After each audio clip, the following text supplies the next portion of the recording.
Y yo soy comisaria independiente. Antes, bueno, gran parte de mi práctica tiene que ver con el audiovisual de artista, ya sea desde el comisariado, la investigación, la generación, bueno, el contexto en el que nos conocimos profesionalmente, pues montando la primera antología de arte audiovisual en el Estado español, o también desde la producción.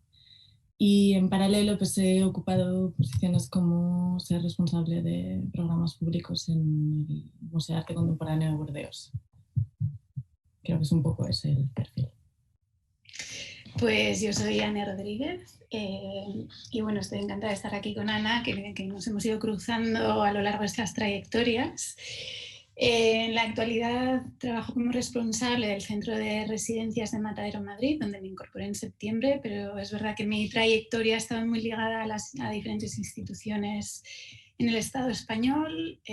Mi parte más amplia de trayectoria quizás la he hecho en Tabacalera, en un centro de cultura internacional, en San Sebastián, donde fui directora cultural durante 7 años, y sí que armamos un proyecto bastante importante donde el audiovisual también tenía bastante presencia, ¿no? En una ciudad donde el Festival de Cine marca mucho el ritmo cultural de la ciudad, y de alguna manera dentro del Centro Internacional de Cultura Contemporánea, además del arte contemporáneo, incorporamos de alguna manera el cine, ¿no? Con la Escuela de Cine Elías Querejeta. Y entre... Yo estoy dando clase también. Exacto, exacto. Y bueno, dando muchas vueltas, ¿no?, a esto de cuando hablamos de lo contemporáneo, de qué hablamos, y al final las diferentes disciplinas, ¿no? Entre ellas lo audiovisual siempre ha tenido mucha presencia. Y bueno, sin extenderme mucho más, pues eso, también he pasado por ferias de arte, en fin, un poco desde la institución artística. Y bueno, buscando los espacios de pensamiento también, ¿no? De cómo, desde la práctica institucional, que llamo yo, cómo vamos a esa conceptualización de las instituciones, ¿no? Y ese es un poco el marco de trabajo en el que me he ido moviendo. Y ahora pues pasaremos un poco, ¿no?, a hablar sobre Marcelo Expósito, o sobre, como decía Ana, más bien hacia dónde nos lleva esa línea de pensamiento, que entendemos que ha habido otras conversaciones también donde probablemente han dado más información. Y que en nuestro caso son dos películas, Primero de Mayo y la de La Imaginación Radical, que tienen el subtítulo de Carnavales de Resistencia. Bueno, son estas dos, ¿no?, las que tenemos como trampolín de salida. No sé si quieres empezar tú o empiezo yo. Empieza. Sí. Bueno, yo empecé para prepararme para esta conversación a ver otra vez Primero de Mayo, que es una película que la última vez que la había visto había sido dando clase, y había sido para mí mi susto, ¿no?, mi sobrecogimiento hace 9 años. Y entonces estaba repasando toda esa película, pensando inevitablemente, ¿no?, en cómo la veía yo hace 10 años, del libro de Virno, en realidad, de Paolo Virno, del cual hay como muchos elementos en la película, hace 20 casi, ¿no?, desde el 2003. Y yo la veía y pensaba, ¿no?, qué de todo aquello, ¿no?, qué de la terminología que maneja, de lo que anticipa, del cambio de paradigma que está dibujando, pero sobre todo en cómo se expresa, ¿no?, cómo se plantea, qué es vigente todavía, qué no sirve, y qué realmente como en un punto chirría o habría que revisar, actualizar, ¿no? Y me he dado cuenta que además estos 10 años, este cambio no es un cambio del que hable como una entelequia, es un cambio que yo como profesional precaria de la cultura, ¿no?, he vivido, y por lo tanto es un cambio encarnado. Y ha sido muy, para mí, un poco ese ejercicio, ¿no? ¿Qué de esto, que si queréis lo describo brevemente, ¿no?, pero es una reflexión en torno al paso del capitalismo industrial al capitalismo cognitivo, que toma como escenario pues una cosa igual muy paradigmática a nivel arquitectónico, que es el cambio de uso de una fábrica en Turín una fábrica automovilística a un centro multifuncional dedicado pues, al trabajo cognitivo, intelectual, ¿no? Conferencias y tal. Y de hecho hay las dos primeras escenas de la película como que resumen un poco lo que escribía Virno. Luego lo acabamos de matizar, ¿no? Pero que es que lo que antes, y de hecho se apoyan en las divisiones que hacía Hannah Arendt, en el sentido de lo que antes eran esferas de la vida en la que hacías intervenir, ¿no? Facultades distintas y hasta cierto punto complementarias, pues como era la esfera del pensamiento, la esfera de la acción política y la esfera, ¿no? del trabajo. Tenían cada una asociadas una serie de habilidades y que en este cambio de paradigma lo que estaba pasando es que esas habilidades estaban todas solapándose, que ya era muy difícil distinguir qué ponías en obra en casa, en la política o en el trabajo, ¿no? Y entonces hablo de estas dos imágenes que sirven de introducción igual a nuestra conversación y también a la película. Que lo primero que se ve es a Bach, creo que es, no sé si es Bach o Glenn Gould tocando Bach, en cualquier caso pero no oímos la música, sino que solo vemos al pianista, ¿no? En una serie, en una toma silenciosa.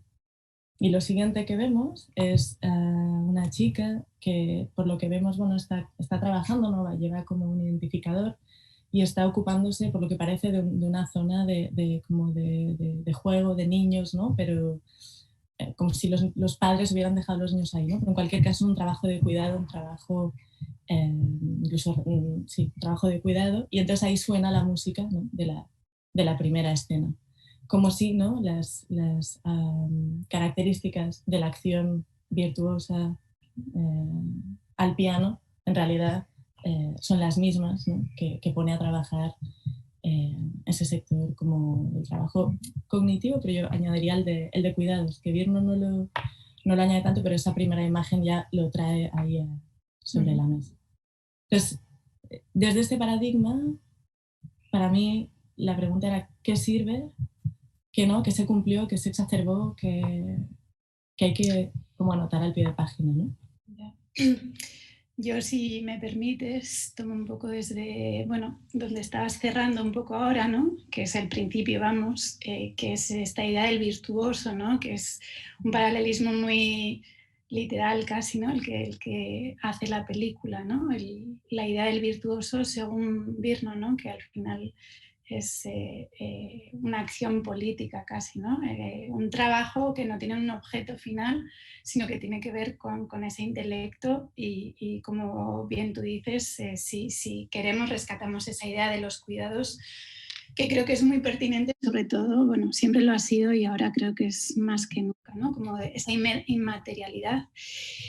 Y que de alguna manera sí me gustaría llevarlo un poco al terreno, tú lo mencionabas antes, al terreno de la cultura, del arte, de un sector precarizado, ¿no?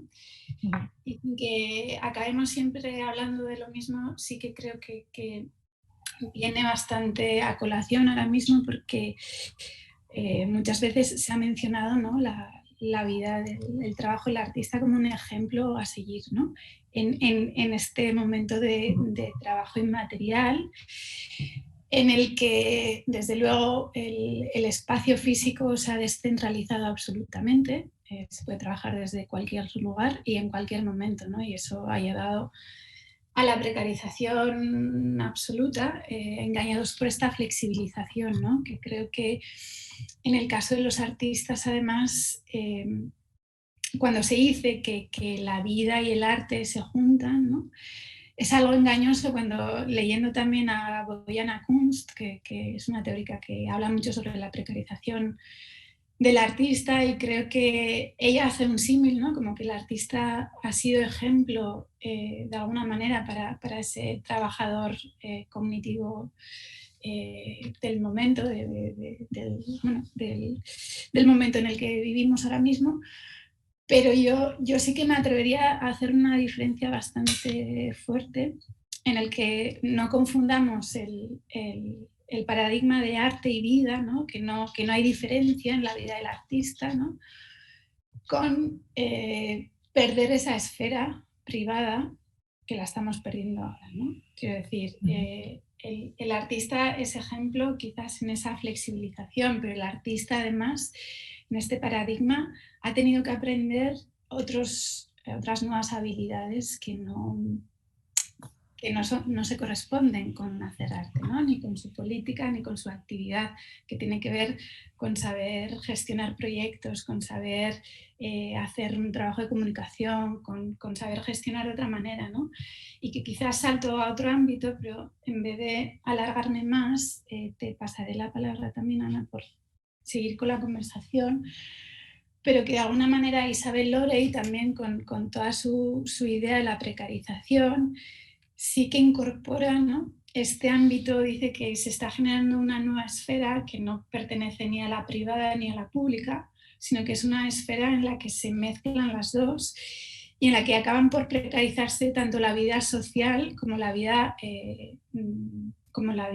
del trabajo, ¿no? Y esto es, todas estamos acostumbradas hoy en día en las horas no son las de la oficina, ¿no? O sea, bien el artista, bien el freelance que trabaja en casa, en cualquier sector, tienes que salir a buscar el trabajo, tienes que salir a hacerte presente, ¿no? Y un poco también quizás pensando, que hoy estoy pensando, me están viniendo todas mujeres, pero pensando en Judith Butler, ¿no? En esa hacerse presente, ¿no? Con los cuerpos en el espacio, y creo que esto nos lleva a esa tercera esfera de la que habla Isabel Lorey, en la que ni la socialización es la que tú elegirías, no son tus amigos, ¿no?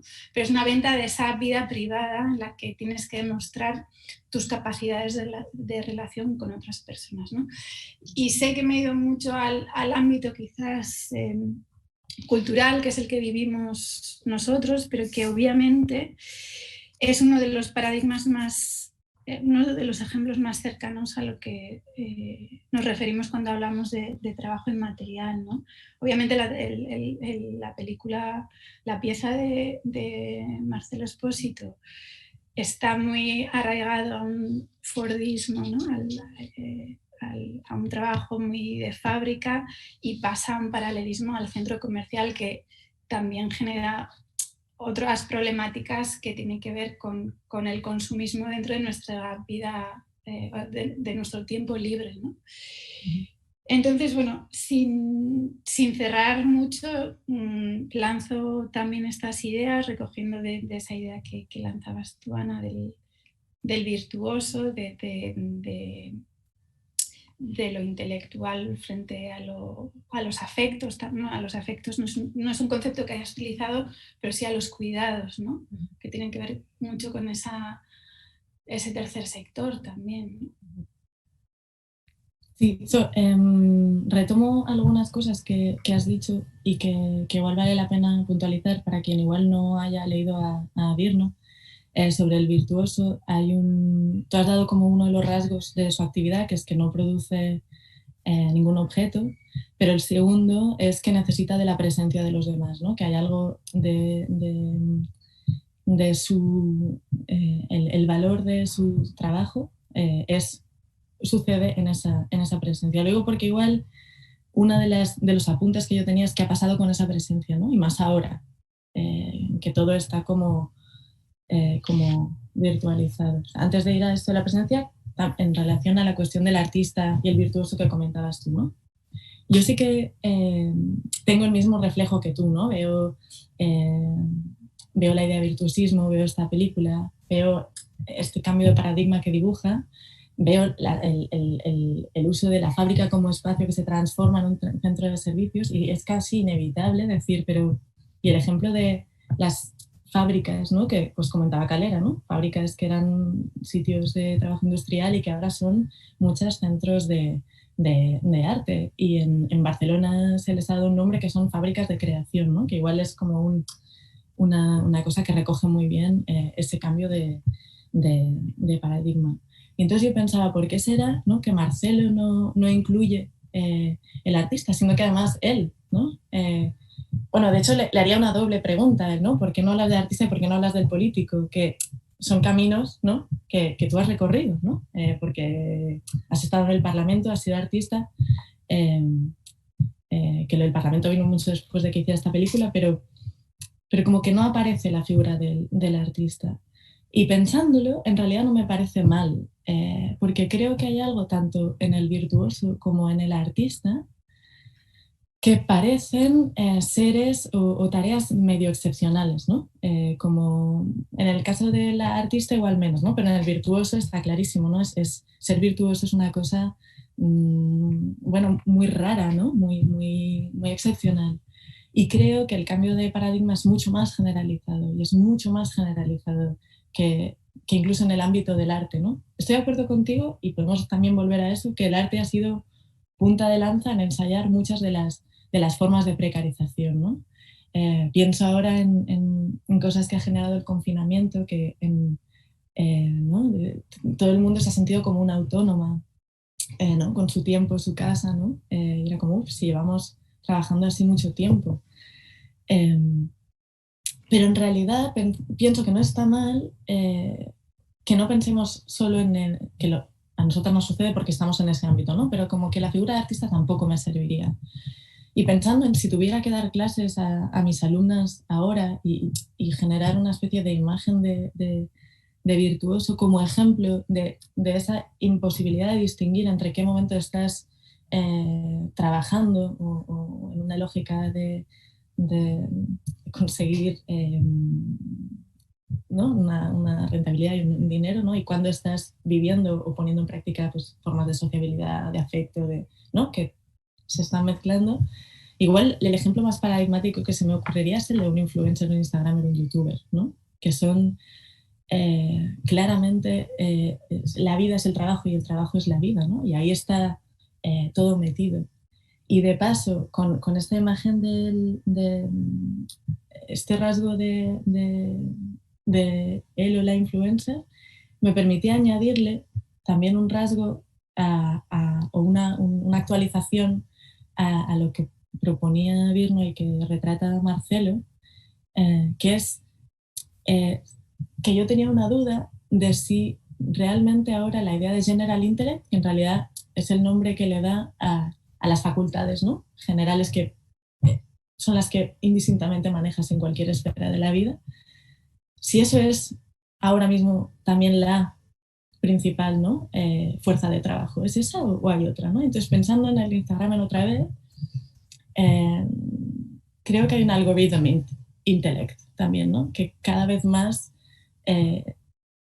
tenemos que pensar lo que hacemos, se va maclando con una tecnología en la que lo hacemos o no podemos hacerlo, ¿no? Pero hay una serie de interfaces, de marcos de aparición que ahora están unidos a la fuerza de trabajo. Y más aún si piensas, ¿no? en algoritmos financieros, ¿no? Como ya no sé hasta qué punto ese General Intellect, esa fuerza de trabajo es tan esencialmente humana, ¿no? Y no se ha juntado con algo del algoritmo. Pues sin seguir tanto por el algoritmo, sí que aprovecho, o sea, esta reflexión que haces para ahondar en otra reflexión que es dentro de este momento de producción, ¿no? La idea de este trabajo gratuito que seguimos haciendo gracias a las tecnologías, ¿no? Porque creo que es un ejemplo el que decías, nosotros seguimos trabajando, como suele decir Bifo, en Soul at Work, creo que lo menciona. Seguimos trabajando después de nuestras horas de trabajo, pero no porque sigamos con nuestras tareas, sino porque entramos a internet, seguimos dándole a like, o sea, estamos generando, ¿no? Riqueza para terceros. Y creo que aunque esto pues lleva, o sea, no es nuevo, creo que no hay una conciencia generalizada sobre esto, ¿no? En el sentido de cómo estamos al servicio total del sistema neoliberal en todo lo que es el consumo, ¿no? Porque estos influencers, este algoritmo intellect algorithm al que te refieres, creo que atrapa todo esto alrededor, ¿no? Y creo que esto, bueno, es peligroso cuando ves cómo han crecido también todas las empresas ahora mismo durante la pandemia, ¿no? Todas las empresas tecnológicas, y da bastante miedo, sobre todo las grandes empresas, ¿no? Además, cuando sabemos que los trabajadores de verdad de esas empresas están precarizados, ¿no? Sí, sí, sí. Entonces, creo que ahí genera un ámbito en el que de manera inconsciente quizás estamos aportando y dando de comer a esa bestia, ¿no? Sí. Porque somos consumidores de Instagram, porque somos consumidores de lo online, ¿no? Sí. De hecho, yo igual sí que, revisando la peli, sí que hay un momento como profético de esto, que es el momento en que el activista de Chain Workers está explicando cómo han organizado la campaña y le dice como, fíjate tú, hemos ido a organizar una cosa en Internet, porque la gente ahora piensa sus condiciones de trabajo a través de Internet, ¿no? Y lo dice como algo que es justo empieza, ¿no? Que forma parte de una idea que ha tenido, ¿no? Claro, ahora es como sí, claro, todo el mundo existe, no ya se piensa a través de las interfaces, ¿no? Sino que la identidad se construye ahí, ¿no? Entonces sí que le doy a Marcelo como ese apunte, ¿no? De que sí que había esto lanzado hacia ahí. Y en relación a lo que comentabas, ¿no? De que estás trabajando incluso, ya no hay un consumo tan explícito como el del centro comercial, ¿no? Sino que estás moviendo una maquinaria, así como decías tú. Y en ese sentido, otro apunte que haría es que esto que llamamos inmaterial, o que en el momento, en ese final de los 90, principios de los 2000, es el giro inmaterial, creo que ahora se está intentando insistir en que no es tan inmaterial, ¿no? En que por favor recordemos, ¿no? que un clic activa toda serie de recorridos geotecno-extractivistas, ¿no? Incluso, o sea, hay un servidor enfriándose con agua en algún sitio de Google. Y entonces hay esta vuelta, es decir, cuidado, que es demasiado fácil, ¿no? No es tan puramente intelectual, las cosas tienen unas consecuencias materiales. Y yo añadiría, ya que vamos haciendo este paralelo con los cuidados y los afectos, ¿no? Tiene unas consecuencias de desajuste químico, depresiva, ¿no? Que en este debate, ¿no? De si la depresión es coyuntural o es química, en cualquier caso, sí, seguramente es química, pero algo hace que esa química, ¿no? Se modifique. Entonces, y hasta ahí llega, ¿no? La dimensión material del supuesto trabajo inmaterial. Y de ahí también, perdona, última, para ir volviendo hacia la peli, hay una escena que sí que igual la anticipa esto, que es cuando está Glenn Gould con su técnico, ¿no? Y Marcelo decide incluir ese material en que se ve a alguien, ¿no? Editando sonido como un gesto, como diciendo, bueno, es que el sonido es inmaterial, pero tiene una materialidad de gestos, de trabajos, de tecnología, ¿no? Y el tipo dice una frase, algo así como, le dice, "Do you want me to physically cut that?" ¿No? Como, y es muy bonito que de repente habla de un corte físico, ¿no? Dentro de ese universo del virtuoso y material. O sea, que también hay estos pequeños apuntes, ¿no? Que ahora tienen muchísimo sentido. Sí, no, es verdad, y el término además sí que ha tenido muchas problemáticas, ¿no? A la hora de hablar del trabajador inmaterial o del cognitivo. Recuerdo un texto que de hecho creo que era una conversación entre el propio Lazzarato y ahora no me voy a acordar de ellas. Boyana y Ana, pero los apellidos no me van a venir, coreógrafas, Ana Bucevic y Boyana, ay, qué rabia. Bueno, pero es una conversación maravillosa. Bucevic, ¿no? ¿Ella? Bucevic, sí. Puede ser, sí, gracias. Pues es una conversación maravillosa donde le interrogan sobre, bueno, sobre precisamente eso, ¿no?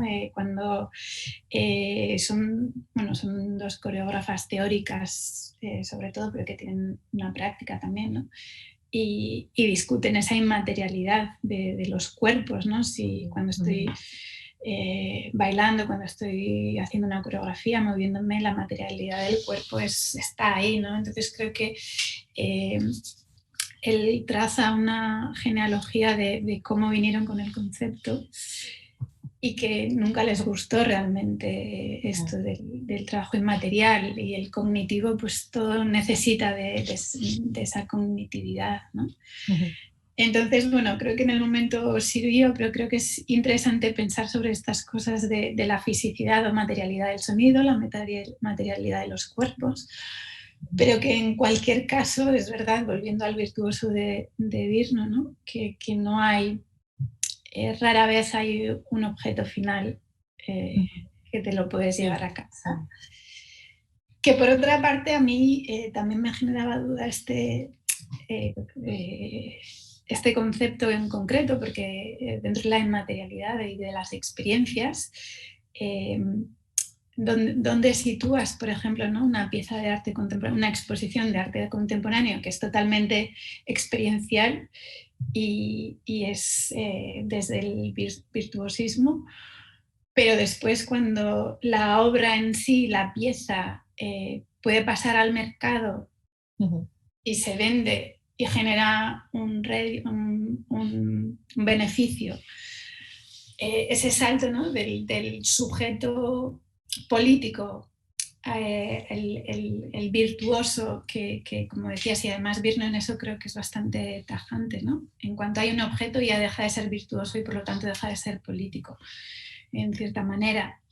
Entonces, bueno, creo que la materialidad e inmaterialidad, incluso en este caso del virtuoso, creo que es importante, bueno, creo que genera muchas brechas dentro de este paradigma, ¿no? O de este sector, por ejemplo, del arte, en el que, por supuesto, estamos vendiendo un activismo que volviendo, o sea, si vemos la obra de Marcelo Expósito, hay una materialidad, pero obviamente lo que te llevas es otra cosa, ¿no? Entonces, según qué momento, dónde se pueden situar las cosas. Y estas son dudas que lanzo aquí a la conversación, habiendo escuchado y habiendo visto la película, bueno, habiendo escuchado a Virno en la película de Marcelo Expósito, pero también habiéndolo leído, y todo esto que estamos planteando sobre la inmaterialidad, ¿no? Que creo que, bueno, que precisamente estamos en un momento donde lo presencial y lo físico ha pasado a una pantalla, incluso ahora mismo lo material está más que nunca en entredicho, en cuestión, ¿no? Jo, qué cantidad de cosas de decir, ¿no? Sí, la primera sobre lo de... O sea, creo que hay algo, esto igual es un poco abstracto, pero creo que hay algo en el momento ese, ¿no? Del posfordismo, que incluso en el nombre está, ¿no? Es como, fue un pensamiento que se pensó mucho a través de hacerle la contra, ¿no? a lo anterior. Y en ese hacerle la contra a veces hay como una obsesión intelectual por los paralelos, ¿no? Y los aquí sí, aquí no, que en el libro de Virno hay varios, ¿no? Hay más de uno. Entonces, creo que el material inmaterial es un binomio que es fruto un poco también de pensarse en relación a y por oposición a, ¿no? Que igual si lo pensaras en otros términos no habrían tantas brechas, ¿no? Que hay una belleza del pensamiento de Virno que se cumple por esos binomios, ¿no? Que parece que es como un sistema que no... perfecto, ¿no? Hemos ido de una cosa a absolutamente diametralmente la cosa opuesta. Y eso creo que es una de las razones para que podamos observar estos como momentos que dices, no sé si se cumple exactamente, aparte de la evolución, ¿no? De lo que ha podido pasar en estos 20 años. Pero sí que, y esto es una cosa que me acuerdo que le dije a Marcelo en su momento, le dije, ¿cómo es que eliges imágenes de los pianistas que siempre están solos? ¿No? Porque si realmente tiene esta importancia la presencia, ¿por qué aparecen solos en sus estudios de grabación? Y creo que tiene que ver con esa problemática del objeto, ¿no? Como de que en el fondo él está grabando algo, está grabando un objeto que va a circular, ¿no? Eh, y creo que también esa decisión de no poner aplausos, o que sería como mucho más la idea que tienes de la acción política, va por ahí, ¿no? De también decir, ya, pero es que algo sí que producen y algo sí que se va a intercambiar como un objeto de consumo más al uso. Eso por un lado. ¿Qué más quería comentar? Sí, otra cosa sobre la presencia, que hay un momento en la película que dice que ya no... eh, que hay algo que ya no se ve y que lo que ha hecho es que ha pasado a estar en toda la ciudad, ¿no? Dice, ya no está contenido en unos gestos, en una dramaturgia, en una fábrica, sino que está en toda la sociabilización, en las relaciones, en ese entorno, ¿no? Y él sigue hablando de ciudad, y hay mucha cosa de ciudad como perímetro, ¿no? En el pensamiento, incluso de Vigno, ¿no? La multitud, todo esto son imágenes muy urbanas, y Marcelo resigue también ese mismo perímetro, ¿no? Y a la luz de lo que estabas diciendo tú ahora, de la virtualización de repente, ¿no? Bueno, ya no hay una presencia en estricto sentido, hay una ingravidez brutal. ¿Dónde queda eso? ¿Cuánto ensanchamos, ¿no? Ahora, ¿dónde hay algo muy escurridizo ahí de dónde se está produciendo, de cómo acotamos eso, ¿no? Sí, yo creo que esto ahonda todavía más esta ingravidez, ¿no? En esa idea de la descentralización, ¿no? Y de la desestructuración finalmente de lo que podían ser todas las fuerzas más, ya sin entrar en sindicalismos, por supuesto, pero sí pensando en la fuerza de los grupos de trabajadores, ¿no? Que ahora escuchándote, y tenía en la recámara esto de la descentralización y de la desestructuración, como ha trabajado a favor del capital, ¿no? Del capitalismo, en el sentido de individualizarnos a todos, pero ahora escuchándote otra vez con esta inmaterialización y cómo desvanecemos, o sea, cómo desaparece, bueno, la presencialidad, ¿no? Y el estar juntos y el poder tramar y el poder cuidarse y el poder afectarse, esto todavía juega más a favor otra vez, ¿no? A no ser que seamos capaces de ir aprendiendo a funcionar de esta manera de entre pantallas, que es muy difícil. O sea, llevamos creo que un año ya muy cansados, creo que aprendiendo a estar juntas a través de las pantallas, pero siendo conscientes de que la experiencia es totalmente diferente, y sobre todo yo creo que en casos como es el de colectivizarse, creo que es más difícil, ¿no? Y el tema de la ciudad que estabas sacando ahora, que quizás también va con la segunda película, a la que no le hemos prestado tanta atención ahora mismo porque ya teníamos como muchísimo de la que hablar, ¿no? Pero que es otra vez cómo salimos a las calles, cómo las tomamos y cómo hacemos de la protesta algo festivo, ¿no? Algo carnavalesco y algo reivindicativo, y otra vez rescataría ahí a Judith Butler, ¿no? Con el assembly de los cuerpos, ¿no? Con la asamblea de los cuerpos que se hacen visibles, ¿no? Esos cuerpos precarios de los que acabamos de hablar ahora mismo, y la única manera de subrayar que no hemos desaparecido es con esa manifestación, ¿no? Con esa juntarse en un momento en el que ahora juntarse es tan difícil, ¿no? Hay un... de hecho, claro, es que ya llevamos un año así, ¿no? Pero y tú apuntabas ahora mismo algo que creo que es que en el momento en que nos encerraron, ¿no? en casa y vives esa situación sin precedentes, ¿no? Y tienes una sensación como de interrupción brutal, ¿no? Había como todas las opciones eran posibles, ¿no? En un extremo podía ser que eso sirviera, ¿no? Para otra doctrina del shock, que parece ser que es a lo que yo, ¿no? La vía que yo diría que más o menos, tal y como están yendo las cosas, es la que se ha cumplido, ¿no? El neoliberalismo se ha sofisticado, estamos más precarizadas.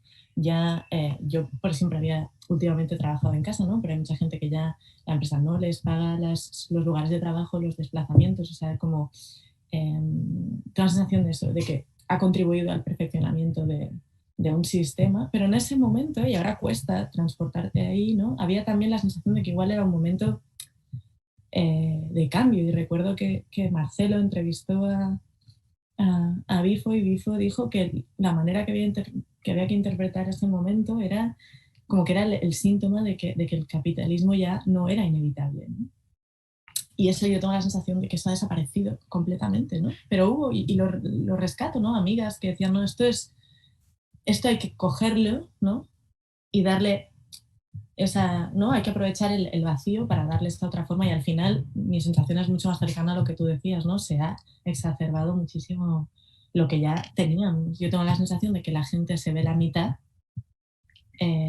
porque en teoría no puede, pero es porque está trabajando el doble, mucho más rápido, porque no hay transición ya, ¿no? Es una constancia. Y luego pensaba, igual siguiéndote en ese desliz hacia la otra película que la hemos abandonado un poco, y que esa yo no la había visto, y no sé si te ha pasado a ti, pero al verla como tiene esos dos factores, ¿no? El de las calles y el cuerpo, que son los que ahora, ¿no? Justo nos han, bueno, de los cuerpos, ¿no? No el cuerpo tuyo, sino el del encuentro, ¿no? Y Reclaim the Streets tiene ese doble, como tiene todas esas cosas que ahora te coge como nostalgia incluso al verlo, y a la vez lo veo a la luz de lo que está pasando en Barcelona, que no sé si te ha llegado, ¿no? Pero como de que lo de Pablo Hasél, que yo creo que no deja de ser un detonante, ¿no? Se está alargando y está generando un tipo de eslóganes que en realidad igual no distan tanto de lo de Reclaim, ¿no? Es algo contra el capital. Y es curioso, sin embargo, que las formas de protesta, ¿no? Son tan y tan distintas, ¿no? Y entonces estaba tentada también de usar la tentación de los opuestos, ¿no? De Virno para decir, esto es... son también dos formas de dos momentos, ¿no? Muy distintos, y entonces volví a visitar una parte de su libro. Por eso te digo que hay muchos binomios ahí, y eso no me había dado cuenta hasta que ahora nos hemos puesto a hablar, pero hay uno también entre pueblo y multitud. Y la descripción que hace del pueblo es, de ambos en realidad, tiene que ver con la gestión del miedo, que es súper interesante. Ahora, ¿no? En ese momento, claro, yo no lo leí para nada en estos términos, ¿no? Pero un pueblo es un grupo social que converge en algún tipo de como ficción compartida, y a la vez para quien un aparato estatal es capaz de reparar algunos miedos, ¿no? Como que hay una forma de cuidado estatal. Por oposición, la multitud es como un grupo que ya nada supragrupal, ¿no? No hay una estructura de Estado que pueda hacerse cargo de los miedos. Y entonces ese miedo muta a angustia, que es, en términos heideggerianos, el miedo sin objeto, ¿no? Ya no sé ni de qué exactamente tengo miedo. Y Virno dice, bueno, es que de qué tienes miedo y cómo lo reparas va junto, ¿no? Y la angustia y la multitud van unidas en esta cosa de que te han cambiado las coordenadas de vida y nadie puede hacer nada por ti, ¿no? Uh-huh. Y me parecía también muy útil para pensar, ¿no? en la pandemia, ¿no? Que realmente es una cosa que modifica completamente las coordenadas de vida, y sientes que un desamparo muy bestia, o una ineficiencia, una fragilidad, una fragilización de las estructuras que supuestamente podían reparar algo ahí o amparar de alguna manera, ¿no? Igual las formas de revuelta distintas, ¿no? Los lenguajes que se usan tienen que ver con con esta relación con el Estado. Igual, esto es una hipótesis muy de revisar la peli y pensé... Muy actualizada. No lo sé, ¿no? Pero... y luego otra escena que otro comentario del activista de Reclaim que me dejó como... me resultó muy jugoso también porque está todo el mundo intentando entender qué pasa en Barcelona en las calles y por qué esto se alarga y qué cantidad, cuántas frustraciones más, ¿no?, se van a agregar ahí. Y las formas, ¿no?, de aquello que no son para nada las de Reclaim, ¿no?, de un año antes pensar cómo vamos a entrar en la City de Londres, ¿no?, y toda... es una cosa mucho más espontánea. Y hablaba de la acción directa, decía que era un momento en que el individuo se encontraba con las fuerzas estatales en los cuerpos policiales, ¿no? De que cuando viene el policía hacia ti y no sé, pues estás encadenado a una valla, ¿no?, y entonces negocia para que te sueltes, tú tienes ese momento de que estás como asiendo ¿no?, ese aparato, aunque sea contra el que te peleas, ¿no?, pero está ahí en una relación directa contigo.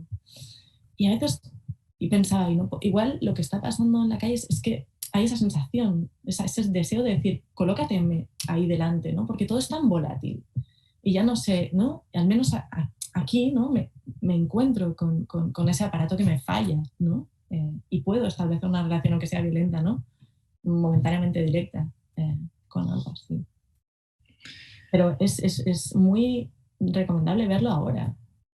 Bueno, a mí me ha resultado como...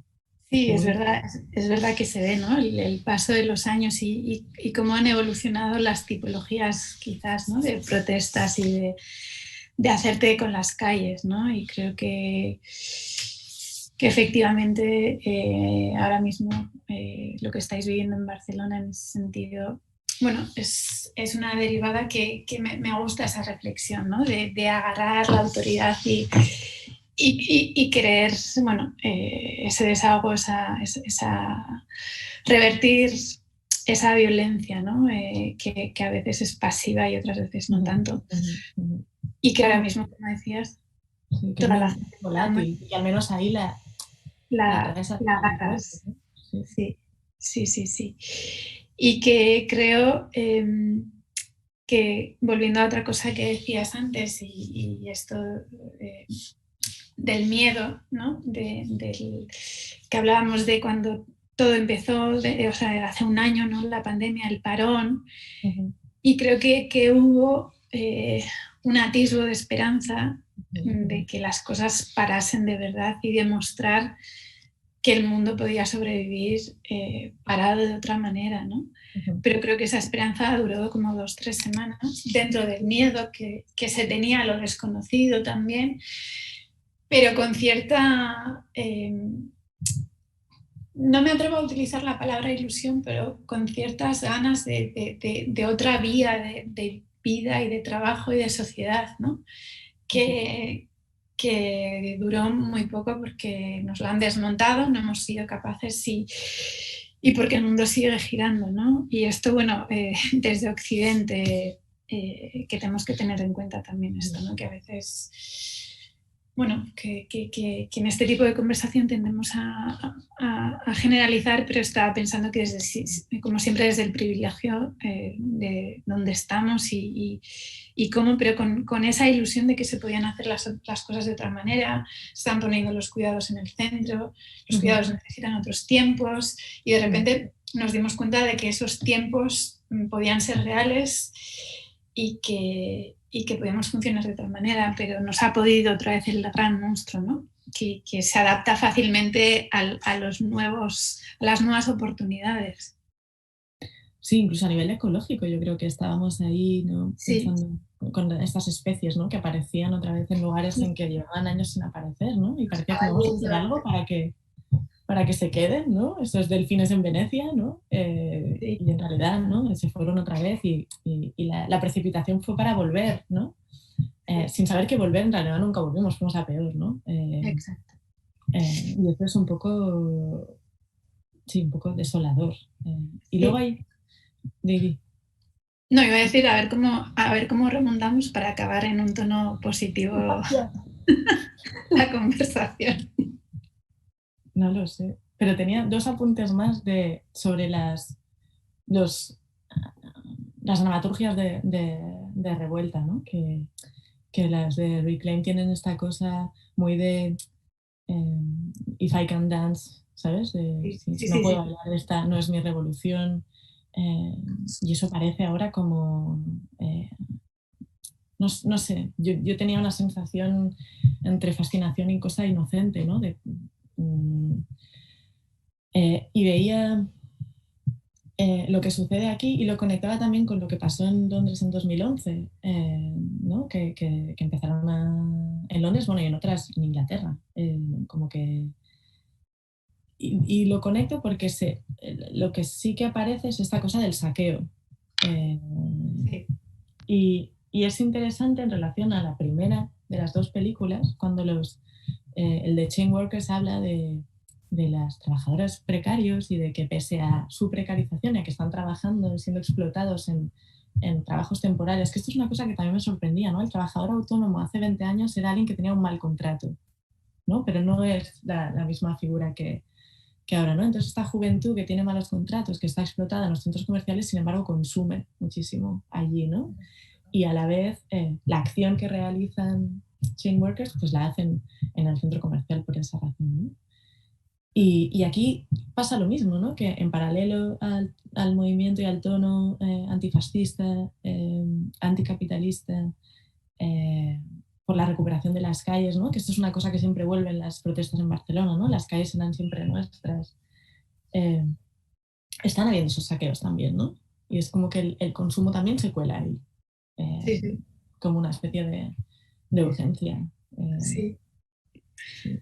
Sí, ha habido alguna imagen, ¿no? que ha sido muy ilustrativa de lo que está pasando, ¿no? Los saqueos, o sea, de lo fácil que es pasar del activismo político a otra cosa, ¿no? Y el tema de los saqueos, ha habido imágenes como muy ilustrativas, ¿no? A un chaval que entraba y luego salía corriendo y se daba de bruces contra una cristalera, y era como te estás dando contra el capital, ¿no? Directamente contra el capitalismo, básicamente contra el consumismo. Con lo cual, bueno, que incluso de todo eso se saca poética al fin y al cabo, ¿no? De lo que está pasando en las calles y desde la dificultad de poder medir, ¿no? Cómo participar en otra vez con el cuerpo en las calles y esas derivas bueno, que pasan directamente de un hartazgo absoluto, ¿no? O sea, de una cosa muy concreta a un hartazgo absoluto en el que todo vale, ¿no? A nivel de expresivo, de rabia, de frustración, al fin y al cabo, ¿no? Y ha habido varias entrevistas por la calle y así que he visto, ¿no? Que a personas jóvenes en Barcelona que decían, ¿no? Si este es el resultado, no es solo esto, es lo que estamos viendo que vamos a tener como futuro inmediato, la frustración de tener a una juventud, ¿no? Quizás con unas normas abrasantes y sin ninguna esperanza hacia dónde llevar esas vidas, esas carreras, esas posibilidades finalmente, ¿no? de trabajo y de la vida en general, de poner los cuerpos. Y creo que precisamente creo que es un momento ahora de explosión en ese sentido, ¿no?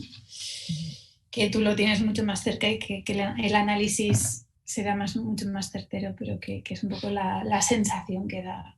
Sí, pero bueno, también es interesante tu análisis porque en realidad es el análisis de las imágenes, ¿no? Claro. Y me parece que también así lo explicaba el de Reclaim, que es otra de las cosas que se me quedó al final, la chica, que dice que en un momento cuando estaban como la policía muy acorralada y tenía a los manifestantes muy encima, había un helicóptero y el helicóptero dice, si queréis bajo, y al bajar igual asustó un poco a la gente y entonces dispersó esta gente que os está acorralando. Y el jefe de actuación policial, si no me equivoco, dijo que no lo hiciera, porque si lo hacía se perdía la imagen de la policía acorralada, ¿no?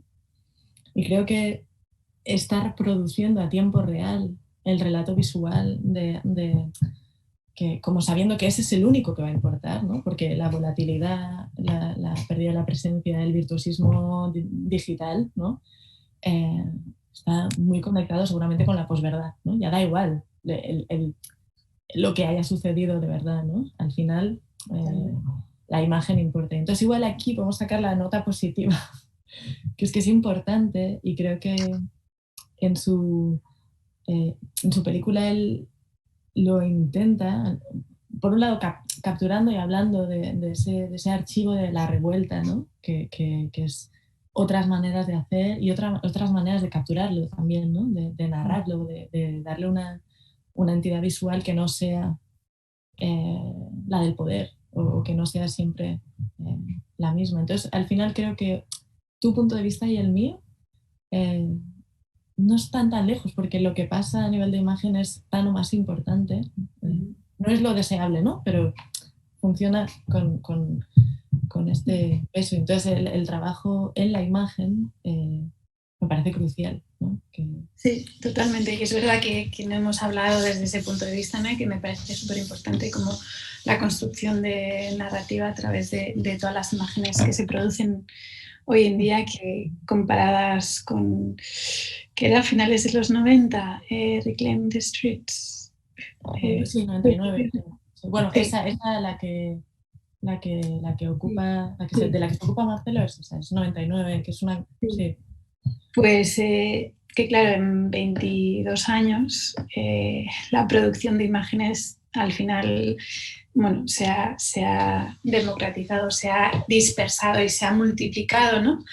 Y la capacidad de generar narrativas se ha multiplicado, pero no obstante, siempre habrá como un storytelling más oficial que se encargan probablemente las cadenas oficiales de transmitir. Y los propios algoritmos, o sea, ¿no? Las interfaces, las longitudes que puedes comunicar, ¿no? El tipo de opinión que puedes generar con los regímenes de atención, ¿no? que manejamos. Y la viralidad en las redes sociales, pero que iba a decir que finalmente es verdad que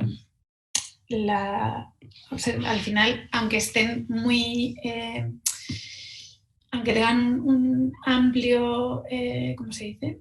Llegan a un público amplio en las redes sociales, sí que es un público muy determinado y al fin, o sea, lo que se vuelve viral al final es verdad que a través de otro tipo de redes de mensajes creo que está llegando a otras cotas de población, y me refiero más a ejemplos cercanos como puede ser mi madre, ¿no? Pero que al final incluso lo que se vuelve viral en las redes sociales, a aquellos que no tienen cuentas en redes sociales les acaba por llegar, ¿no? Entonces, que la construcción de imaginario también en torno a estas protestas, a estos lugares de toma del espacio público, de alguna manera me da la sensación de que hay una mayor posibilidad, ¿no? de tomar parte en ese storytelling, pero por otra parte que siempre habrá, es que lo han dicho en la tele, ¿no? Creo que esto sigue existiendo. Entonces, bueno, sí, me parece súper interesante la construcción, como apuntabas, ¿no? A través de la imagen, la construcción de los imaginarios, una vez pero más. La tele tira de imágenes de móvil. Totalmente. ¿No? Quiero decir que esa edición ya como tentacular, ¿no? Desde la televisión, pero imágenes de más o menos del pie de calle, ¿no? Que ya nadie pone en duda, que podrían ser de otro año, ¿no? Como... Sí, totalmente. O sea, desde la saturación hasta, bueno, por dejar Barcelona un poco empezada, ir al Capitolio, ¿no? Y ver todas las cosas que han ido apareciendo, aparte de aquel día que todos vimos las mismas imágenes y luego iban saliendo más, ¿no?